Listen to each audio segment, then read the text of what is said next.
बच्चों, how are you? I hope you are all very fine and staying at home, enjoying the proper study. Okay, so today I am going to start a very new topic for class 8 students, and one of the most interesting topic of mathematics, that is algebra. What is algebra? In my point of view, algebra is actually the combined version of mathematics and English. Algebra is the combined version of both mathematics and English. How it is the combined version of both mathematics and English? So let us come on. Algebra.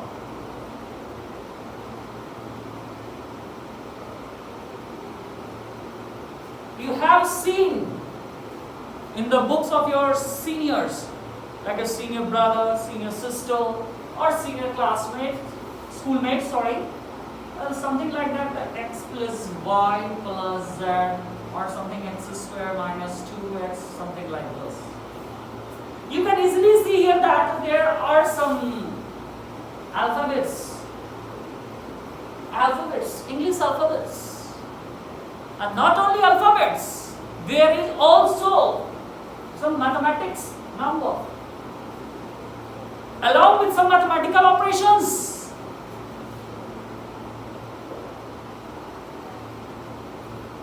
Okay, so what we have noticed that we have alphabets,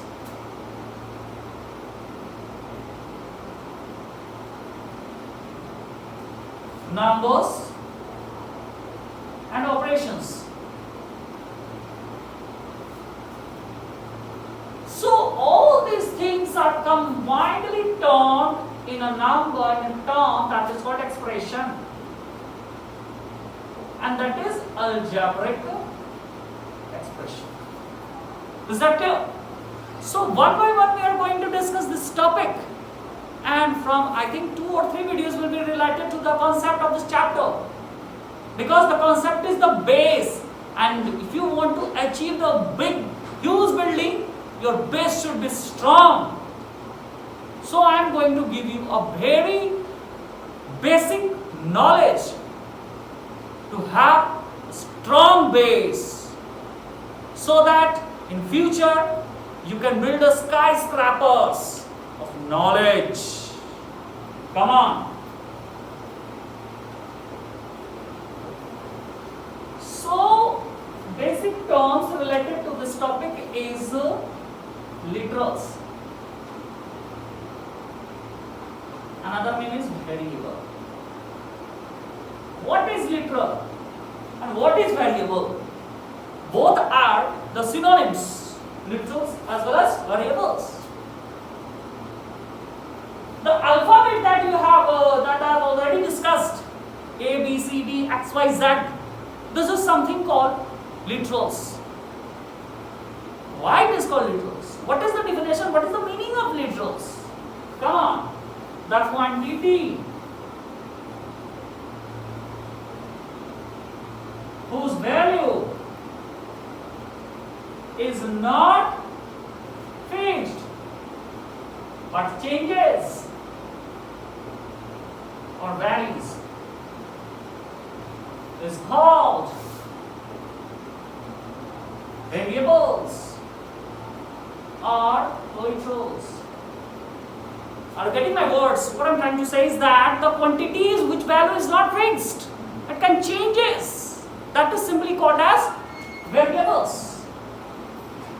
If suppose I am one of the most ancient time known variable, that is x, whatever let the number be, what will we assume as x? And when we are solving the value of the x, do we get the same value for every x? No, depends on the question. Means the value of x can fluctuate. It can be x can be 2, 3, minus 1, minus 2, 0.4, 0, 3, 4. whatever the question is operating, on the basis of that we are getting the result of x. In simple word we can say that the value of x is not fixed. It can changes depending on the nature of the question. In what sense the question being asked. And every question we are getting the different answers for the same x. It means we can say that x does not have any fixed value, does not have any constant value, and it varies depending upon the nature of the questions. That's why x is termed as variable. Is that clear? Is that clear? Okay. So this is one of the ancient time variable. Hamare teachers, we have studied. From that time, our teachers assumed let the number be x. And I am teaching you the same thing. It's carried generation by generations. So it is not necessary to just assume x. You can assume any of the things from capital A to capital Z to small a to small z. And you can also use the Greek letters, like this one is alpha, this one is beta, this one is gamma, this one is pi, this one is pi, okay, this one is lambda. So these are some of the basics of Greek letters that we are going to face in upcoming classes and upcoming questions. So generally, for the sake of angles, we use these Greek letters like theta. This one is theta.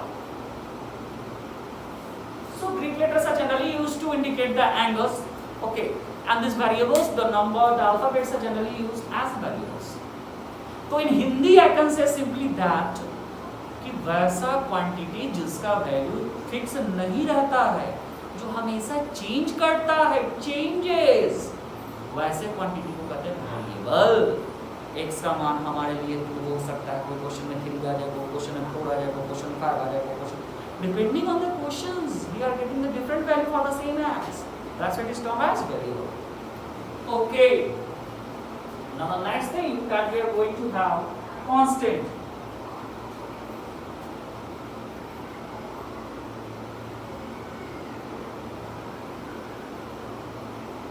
Similarly, the quantity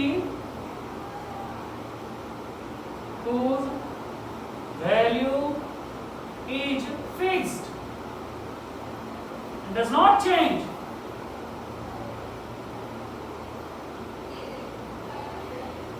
is called constant.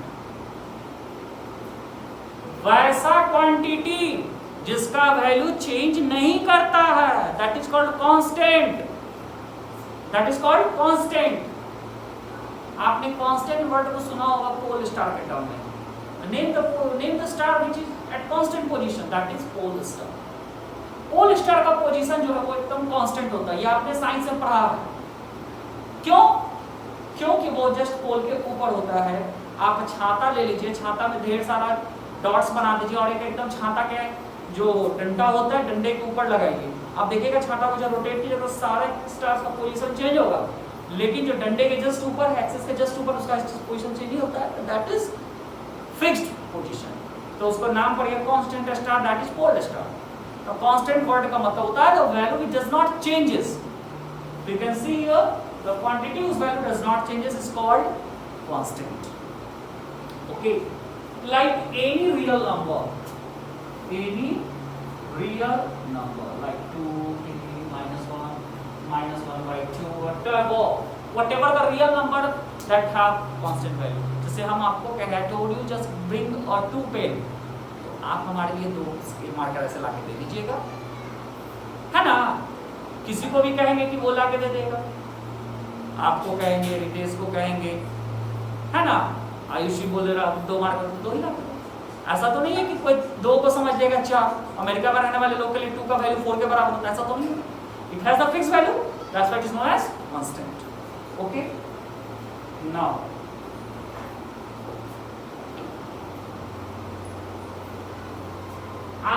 student, we are going to discuss mathematical operations. Mathematical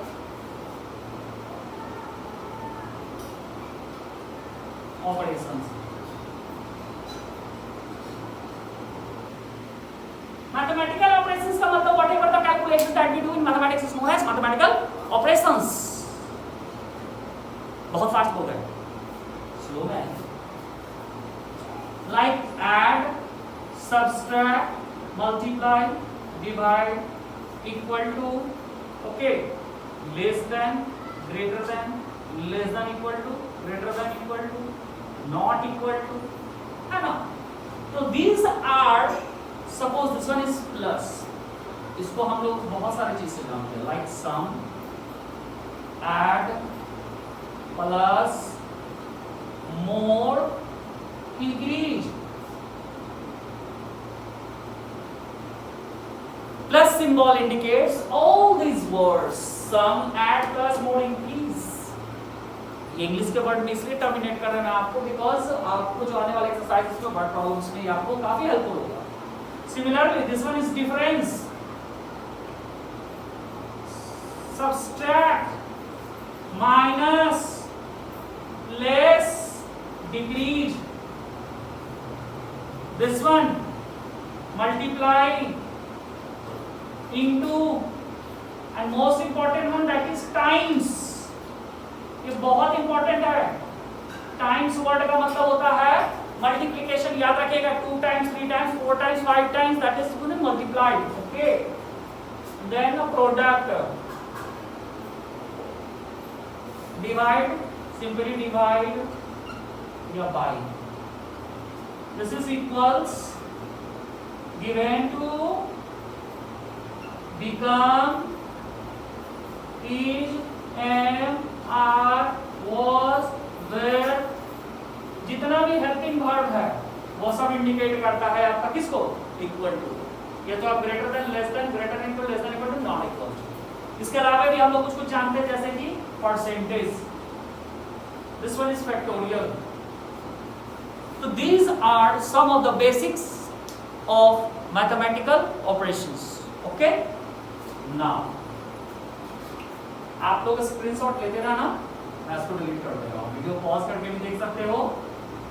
like और subscribe जरूर कर दीजिएगा मेरे channel को बच्चों, और अपने relatives, friends को शेयर कर दीजिएगा ताकि उनको भी हमारे क्लास का फायदा, लाभ मिल सके. नाउ अब हम लोग ने अभी तक 3 चीज पढ़ा. क्या क्या पढ़ा?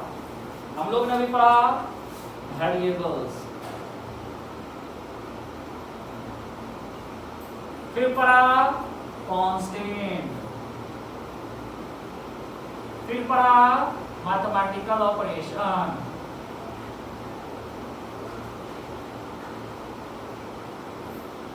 Mathematical operation. अब ये तीनों को मिला देते हैं, the combined version of all three, the combined version of all these three, और उन तीनों का नया नाम आ जाता है, that is called algebraic expression. इसका तीनों का नाम मिला के क्या होगा? algebraic expression. Is that clear? Okay. So यहाँ पे मैंने आपको ये तीनों का कॉम्बिनेशन, तो डिफिनेशन आ जाता है algebraic expression. डिफिनेशन आप लोग लिखिए, मैं बोल दे रहा हूँ. The combination of letters, variables and mathematical operation is termed as algebraic expression. Is termed as algebraic expression. Very good.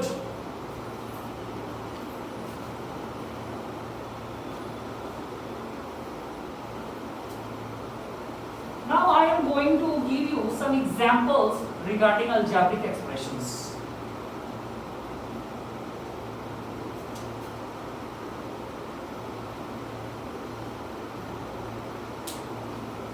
Like x plus y plus z, 2x square plus 3x plus 2, 3x plus 1, 2x square 3x plus z square. Okay,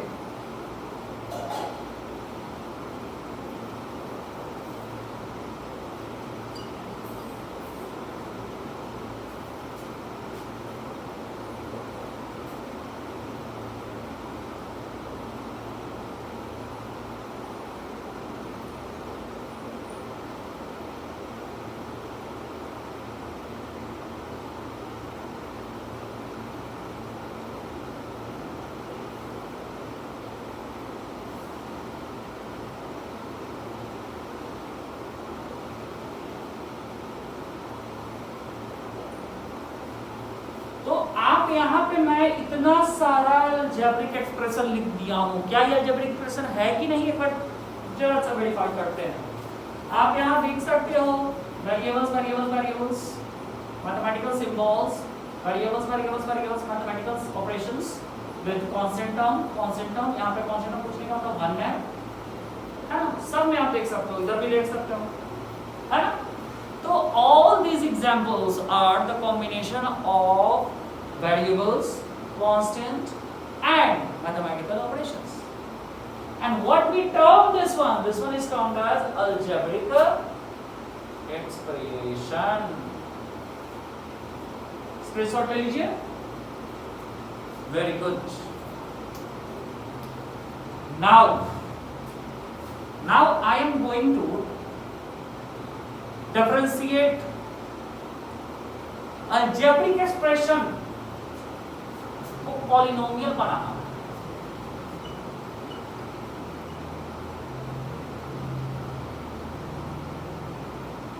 first of all मैं आपको बता देता हूं कि polynomial is also a algebraic expression, but है इसमें लगा हुआ, क्यों है उसका कंडीशन समझिए। वैसा algebraic expression, the algebraic expression in which the power of variable must be whole number, whole number I mean to say कि जो variables का power है वह सिर्फ और सिर्फ whole number होना चाहिए। जैसे यहाँ 1 है 1 है 1 है, 2 है 1 है 1 है 1 है, मतलब कि अब लेकिन इधर वाले में देखिए, इधर सब जो है वो आपका पॉलिनोमियल्स है। क्यों? क्योंकि सबका पावर जो है आपका होल नंबर में है। तो कैसा पॉलिनोमियल, कैसा अलजेब्रिक एक्सप्रेशन पॉलिनोमियल नहीं रहेगा जिसमें पावर नेगेटिव के फॉर्म में हो, तो ये पॉलिनोमियल नहीं है। ध्यान देखिए, ये पावर अब आपको पॉजिटिव लग रहा है, लेकिन इसको आगे ऊपर पलट दीजिएगा तो -1, y का पावर -1, ये भी आपका क्या है, नेगेटिव पावर। ये देखो नेगेटिव है, फ्रैक्शन में है, पॉलिनोमियल नहीं है, डेसिमल में है, पॉलिनोमियल नहीं। तो वैसा again I am telling you, the algebraic expression with non negative integral power, that is only power in the form of whole number, that is termed as polynomials.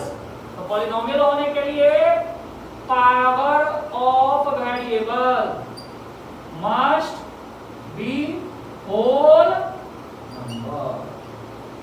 Variable का power किस form में होना चाहिए, whole number के form में होना चाहिए। Okay, power किस में नहीं होना चाहिए, फ्रैक्शन में नहीं होना चाहिए, डेसिमल में नहीं होना चाहिए, ओके, निगेटिव में नहीं होना चाहिए, ठीक है, रूट में नहीं होना चाहिए। तो इस फॉर्म में पावर नहीं होना चाहिए। अगर इसमें से पावर में से है तो वो पॉलिनोमियल नहीं कहलाएगा। ओके, कोई दिक्कत? Very good.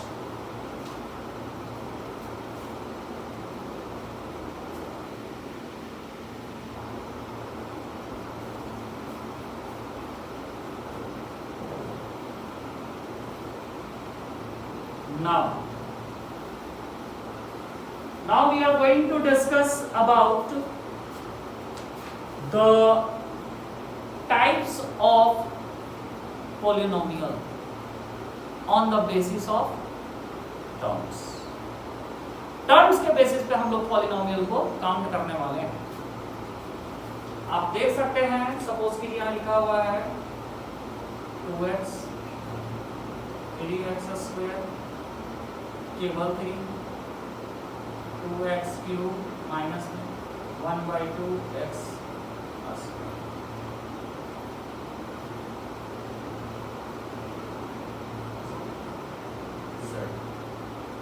ठीक है।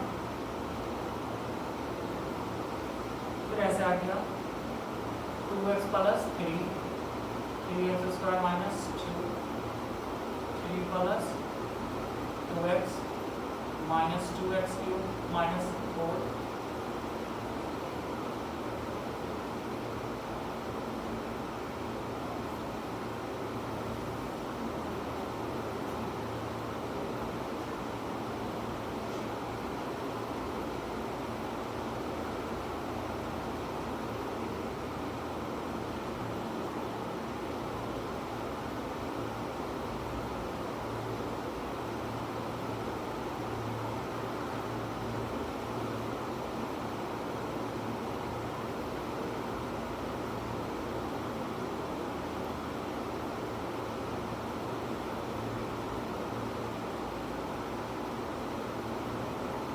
चलिए, तो देखिए बाबू, हम लोग टर्म काउंट करने के लिए प्लस और माइनस साइन को देखेंगे। जैसे यहां से आएंगे, इसमें कितना टर्म है? 1 2 3 टर्म, 1 2 3 टर्म, 1 2 3, 1 2 3, 1 2 3। तो आप देख सकते हैं प्लस और माइनस का साइन जो है वो गैपिंग सेपरेशन का काम आएगा। तो यहाँ पे टोटल कितना टर्म है? 3 टर्म्स है। यहाँ पे आइए 1 2 1 2 1 2 1 2 1, यहाँ कितना टर्म है? 2 टर्म्स है। यहाँ लिखिए सिंगल टर्म 1 टर्म है ना, 3 टर्म 2 टर्म और 1 टर्म। तो टाइप्स ऑफ पॉलिनोमियल्स में हम लोग टर्म्स के बेसिस पे क्लासिफाई करते हैं, और वैसा पॉलिनोमियल्स जिसमें वेरिएबल का पावर, वेरिएबल जो है वो एक ही हो, द वेरिएबल एक ही नहीं, sorry, the polynomial having one term only, so that is called monomial, that is called monomial। Mono का मतलब ही होता है 1, इसलिए हो गया मोनोमियल। ये हो जाएगा बाइनोमियल, बाइनोमियल, बाई का मतलब होता है 2। This one is trinomial, tri का मतलब होता है 3 टर्म्स। Is that clear? तो single term monomial, 2 term binomial, 3 term trinomial. 4 term का भी क्वेश्चन आ जाता है, जैसे 2x² plus 3x³ plus 4x plus 6। तो देखिए 1 2 3 4 टर्म, 4 टर्म। तो 4 के लिए यूज करते हैं क्वाड्री, QUADRINOMIAL, क्वाड्रीनोमियल। 5 टर्म रहेगा तो पेंटानोमियल, 6 टर्म रहेगा तो हेक्सानोमियल, 7 टर्म हेप्टानोमियल, 8 टर्म ऑक्टानोमियल। और वैसे 2 या 2 से अधिक टर्म जब हो जाते हैं तो वो सीधा पॉलिनोमियल के कैटेगरी में आ सकते हैं। तो आज आप लोग को टाइप्स ऑफ पॉलिनोमियल समझ में आ गया on the basis of terms. तो आज का क्लास हम यहीं पर बच्चों स्टॉप करते हैं, फिर अगले टर्म में आएंगे सेकंड इंट्रोडक्शन के साथ। आज फर्स्ट इंट्रोडक्शन क्लास है, आज काफी नहीं था इस चैप्टर का, एक और इससे रिलेटेड थ्योरी है, तो वो लेके आएंगे हम लोग अगले वीडियो में। ठीक है, टिल देन आप लोग अच्छे से पढ़िए, सेफ रहिए, घर पर रहिए, सुरक्षित रहिए। Take care, bye bye.